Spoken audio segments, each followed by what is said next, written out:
Sukarni. Bapak Sukarni apakah ada? Oke, ada Pak. Siap. Langsung saya lempar ya Pak. Oke, siap Pak. Kelompok C.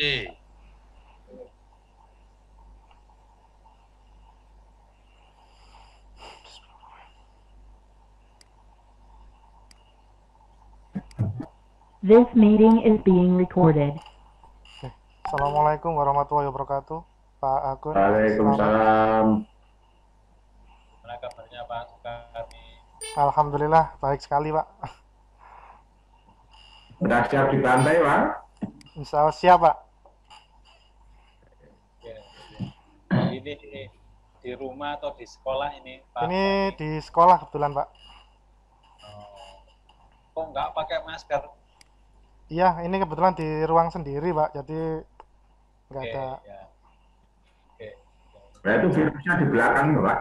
Kenapa Pak? Di belakangnya Pak Sukarni ada virus itu. Bisa aja Pak, selamat.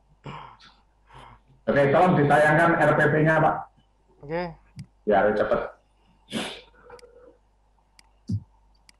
Benar, setiap pertanyaan tolong dijawab dengan cepat sehingga ngobrol ini tidak lebih dari 30 menit. siap Pak. Sudah tayang Pak? Nah, jadi zoom ke indikatornya, Pak. Oke, bentar, Pak. 3 kali 45 menit, 2 pertemuan itu maksudnya setiap pertemuan 3 jam atau? Bukan Pak, jadi maksudnya itu kan mapel dasar desain grafis ini 3 jam Pak, jadi 3 kali 2 pertemuan, jadi butuh 6 jam Pak. Oke. Ini untuk indikator pencapaian kompetensi. Oke, berhenti di situ, Pak. Berhenti di situ. Oke, siap Pak. Mengidentifikasi prosedur scanning ya. Iya, betul Pak. Pokok bahasanya apa sih, Pak? Kenapa Pak? Pokok bahasanya apa? Pokok bahasanya tentang prosedur scanning Pak. Jadi mesin pemindaian dalam desain Pak.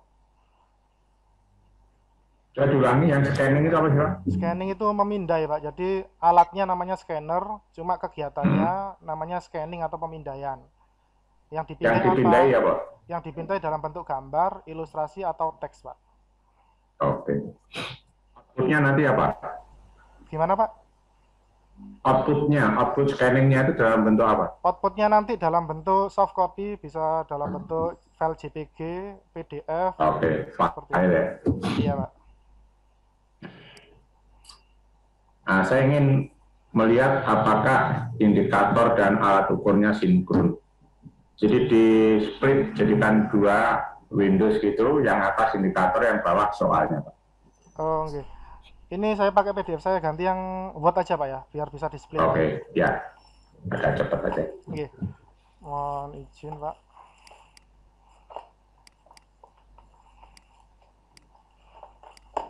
Indikatornya ini untuk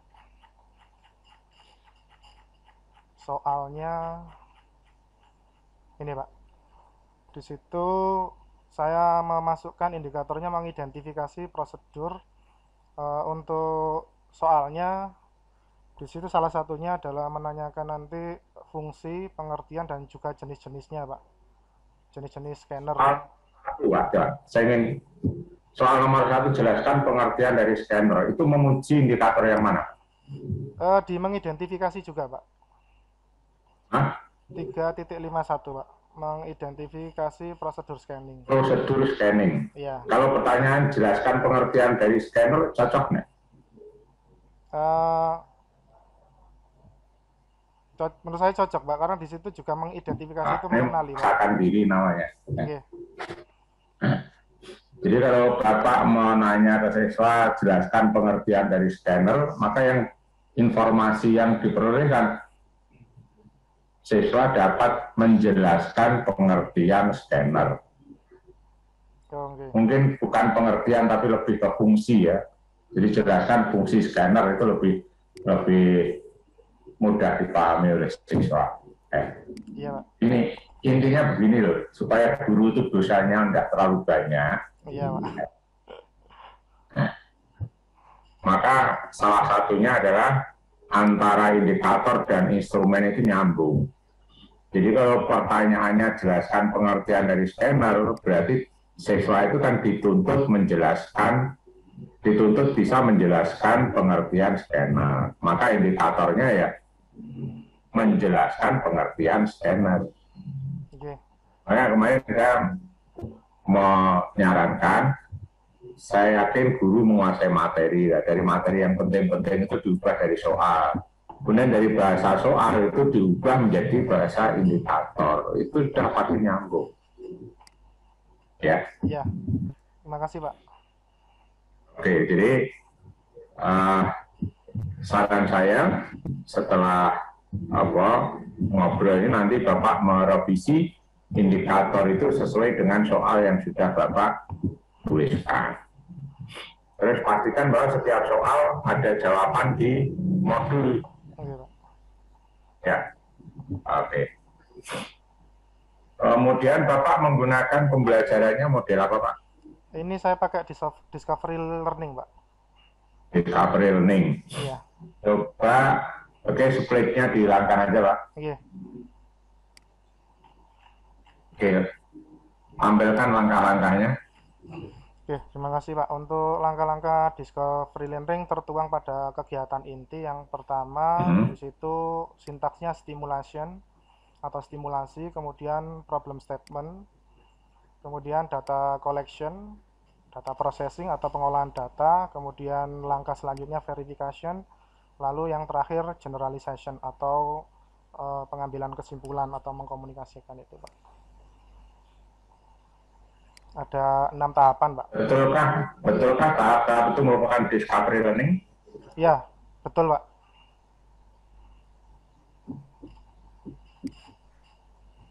Mana discovery learning itu apa sih?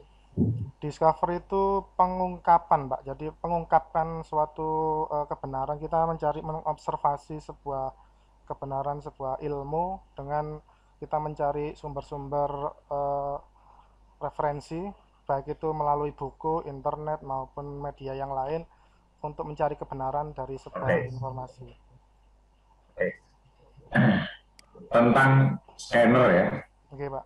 Kompetensi apa sih sebenarnya yang paling penting tentang scanner yang harus dikuasai oleh siswa? Jadi siswa nanti bisa menerapkan langkah-langkah cara bagaimana itu memindai sebuah gambar dari mengoperasikan ya. mengoperasikan, Intinya inti itu bukan mengoperasikan. Dan juga nanti mengenali dari sisi kognitifnya, siswa tahu jenis-jenis dan cara kerjanya, Pak. Oke, itu kan sebelum mengoperasikan ya, pengantarnya. Betul, Pak. Di langkah discovery ini yang membelajarkan siswa mengoperasikan scanner di mana? Langkah yang mana? Siswa belajar mengoperasikan scanner. Jadi gini, Pak, ini kan sebenarnya kan 2 pertemuan, Pak. Rencananya ini kan pertemuan pertama saya menggunakan discovery learning, kemudian untuk yang pertemuan selanjutnya untuk mengoperasikan itu saya pakai problem based learning, Pak. Nah, ini cuma ini baru saya tuangkan di pertemuan pertama saja. Mohon maaf karena kemarin saya fokuskan di kegiatan ini. Di pertemuan pertama itu perlu nggak dijelaskan prosedur mengoperasikan scanner? Ya, perlu, Pak. Di materi di langkah berapa itu? Stimulation, Pak, mestinya, Pak. Stimulation itu kita nanti menjelaskan materi, ada di kegiatan guru memberikan link video pembelajaran dan menjelaskan materi secara garis besar, Pak. Nah, di situ saya pakai 2 pendekatan, pakai berupa video dan juga materi PDF. Artinya memfasilitasi anak itu ada kan tipe visual, ada yang tipe kinestetik, ada yang tipe audio. Jadi saya menyiapkan 2 media di situ. Di langkah pertama. Begini, sebenarnya mana sih yang lebih penting? Guru menjelaskan prosedur mengoperasikan scanner atau guru memberitahu link video yang bisa dipelajari siswa? Kedua-duanya bisa benar, Pak, memang tergantung anaknya nanti tipenya pembelajar seperti apa. Kita memfasilitasi semuanya. Jadi itu tadi. Kalau anak kan ada yang tipe dia belajarnya harus menunggu instruksi dari guru. Ada juga anak itu yang sudah bisa mandiri mencari informasi ya.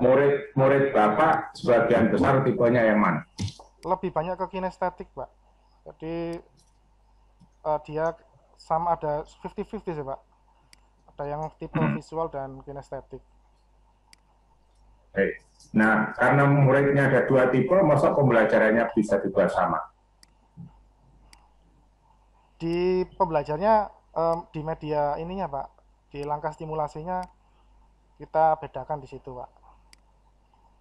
Untuk medianya kita berikan alternatif. Tapi nanti ya pendekatan untuk ininya nanti kan berkelompok, Pak. Di situ nanti di sintaks mengkumpulkan informasi, setelah itu anak akan saya bentuk kelompok, Pak. Jadi bisa anak yang di apa tadi yang tipe kinestetik bisa berkolaborasi dengan anak yang tipe kinestetik.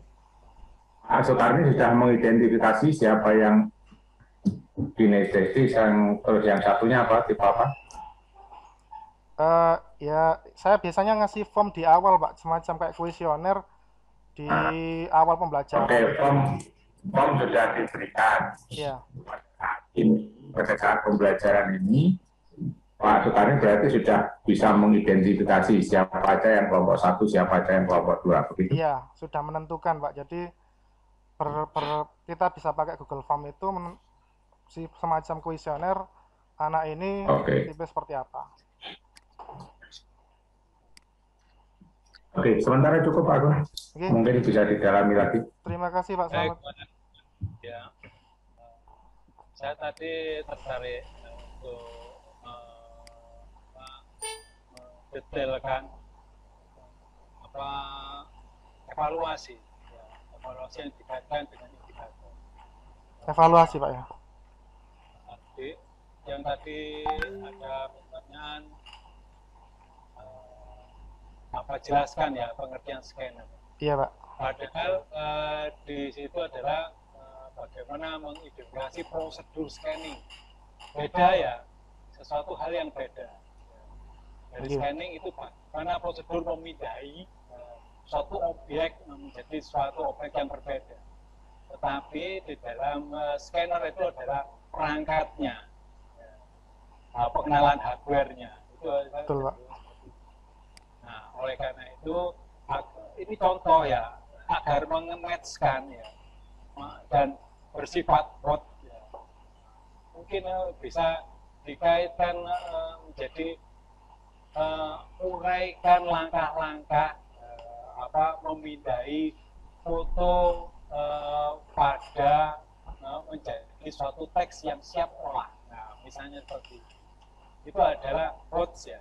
Nah, karena prosedur yang tadi mengidentifikasi prosedur sekarang dia menguraikan. Itu contoh Pak Karni ya.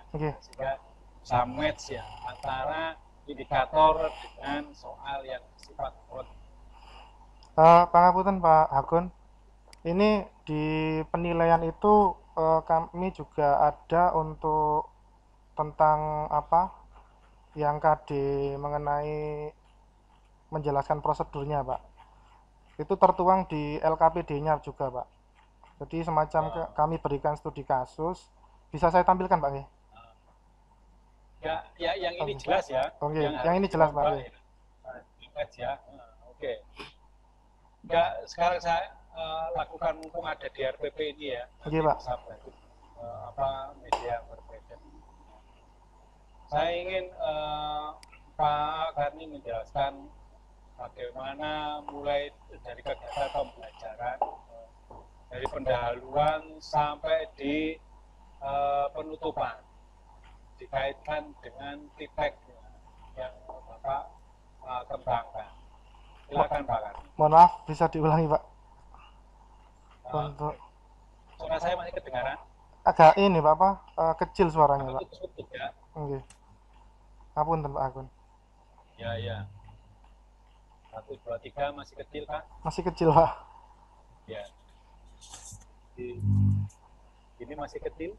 Lumayan Pak. Oke. Oke. Headsetnya yang mulai capek. Sudah cukup lumayan Pak.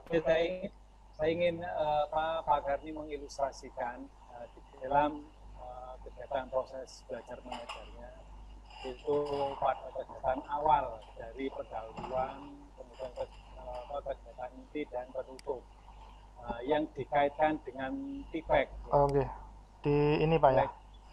Ya, dipersilakan. Oke, terima kasih. Jadi untuk kegiatan pendahuluan kaitannya dengan pendekatan TPEC di situ mulai dari yang pertama persiapan, kami menggunakan Zoom meeting Pak untuk fasilitas pembelajaran daringnya dan juga menggunakan WA dan juga LMS Google Classroom.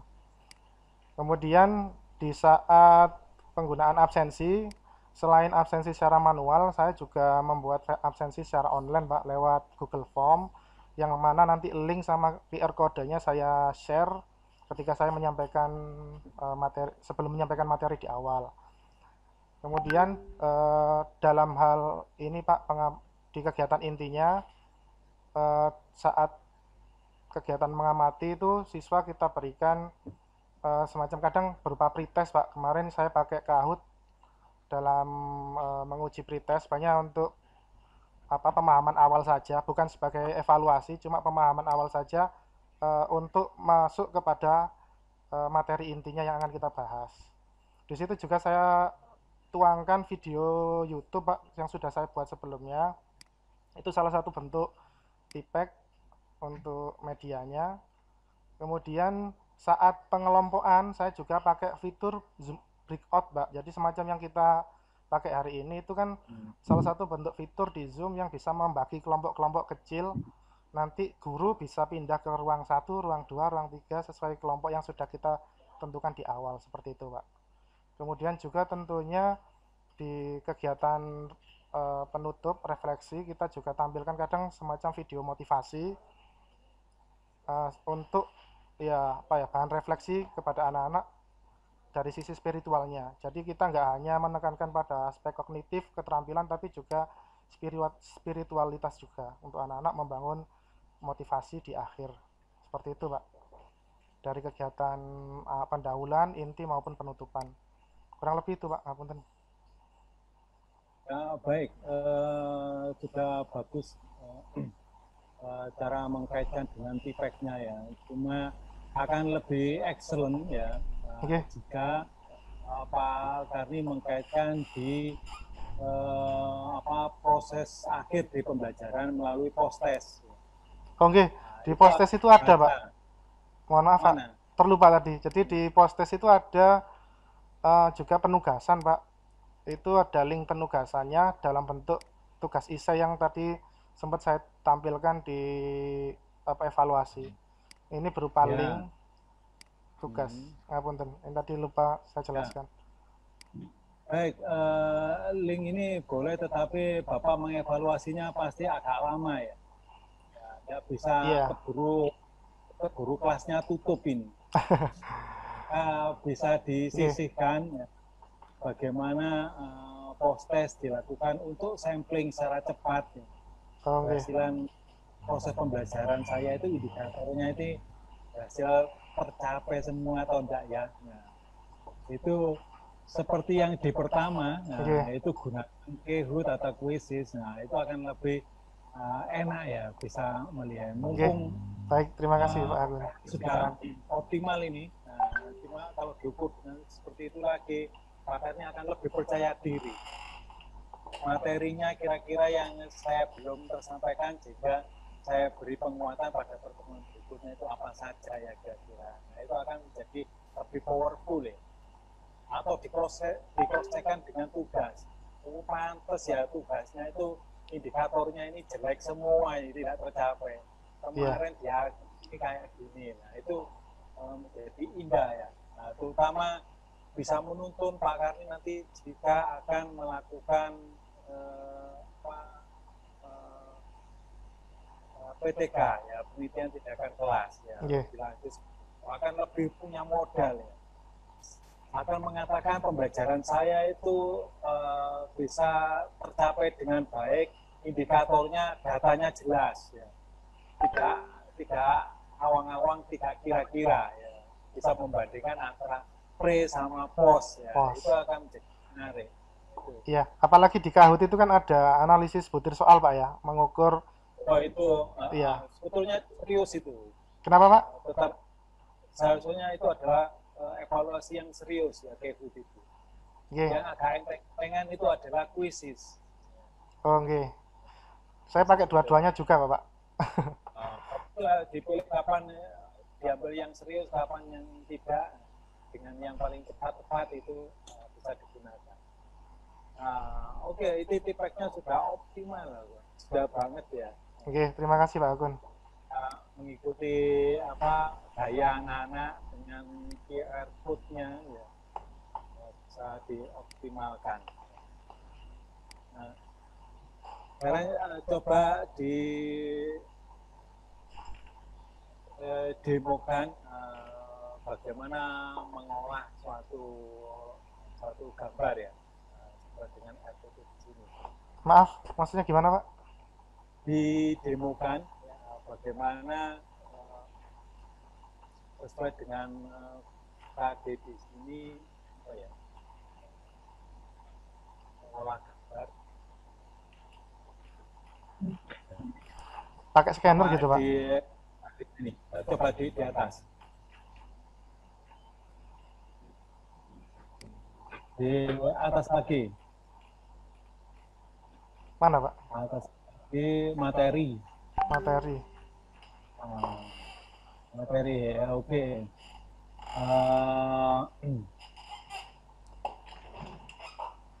Ya udah pengenalan yang pertama ya. Fungsi-fungsi dari scanning. Dipakai media boleh Pak? Boleh. Nah. Oke. Dibuka secara cepat. Ya, Cepat. silakan.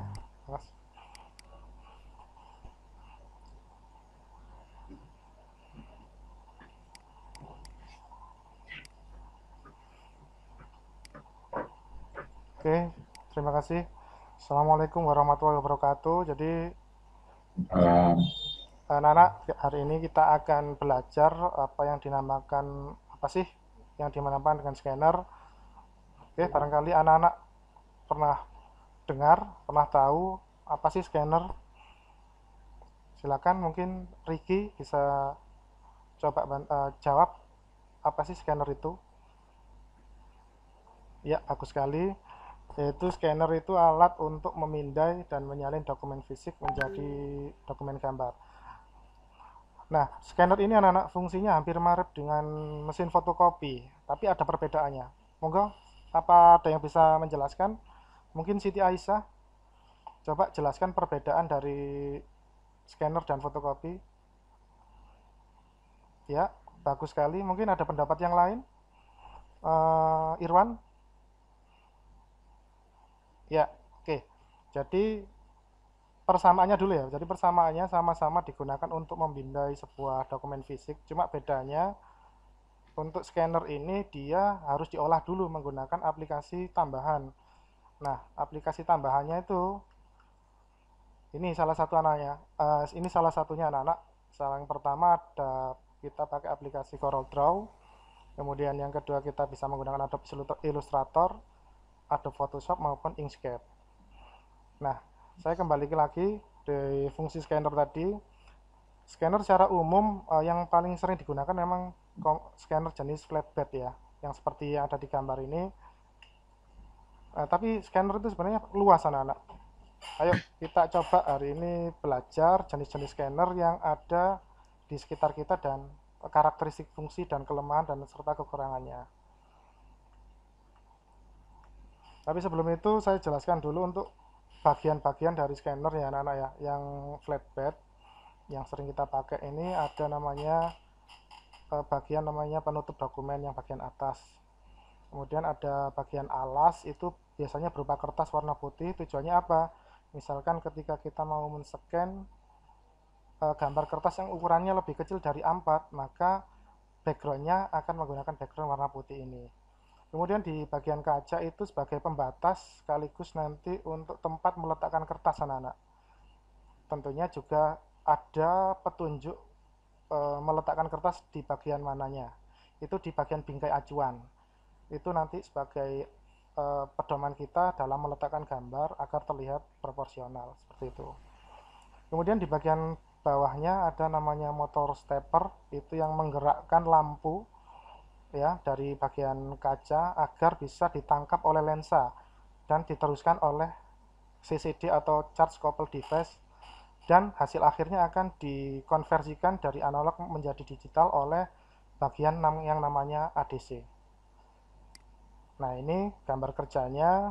Nah, awalnya gambar itu berupa analog, sinyal analog anak-anak, maka harus diproses ke digital untuk bisa disimpan ke dalam berbagai format. Salah satu contohnya PDF, kemudian JPG, PMP, dan sebagainya.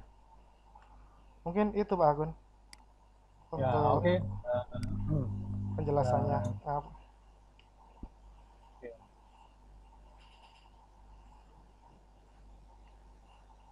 Mohon arahannya Pak Agun kalau ada kekurangan Pak. Ya, saya pikir ada beberapa catatan ya. Oke.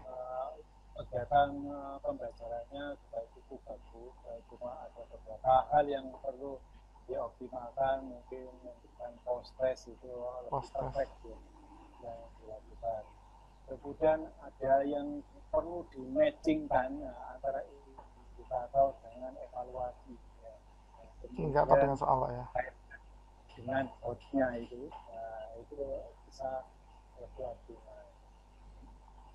Saya pikir itu beberapa catatan untuk PP menurut saya. Ya, silakan. Oke, Pak Slamet. Pak Slamet gimana? Pak Sukarni. Oke, Pak. Setelah mengajukan pertanyaan, siswa menjawab. Oke. Baiknya guru tidak mengulang jawaban siswa. Oke, Pak. Karena kalau itu dilakukan, maka siswa yang lain akan menunggu jawaban guru saja. Ketika ada temannya menjawab, tidak akan memperhatikan. Oke, terima kasih Pak Agun. Pak Slamet. Kesimpulan, jadi misalnya si A menjawab, si B menjawab, si C menjawab, kemudian Bapak bisa menunjuk, coba buat kesimpulan. Kalau sudah betul, bagus, itu sudah, kita cek.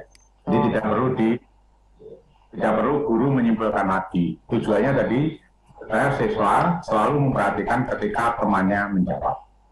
Oke, makasih. Cukup Pak. Terima kasih Pak Slamet masukannya. Memang tujuannya di dalam proses pembelajaran itu seperti di modul kita, bagaimana yang porsi itu diterapkan. Ngajak anak-anak itu kita ajak untuk berpikir kritis. Kemudian ada anak-anak untuk kreatif. Itu selalu dibangkitkan.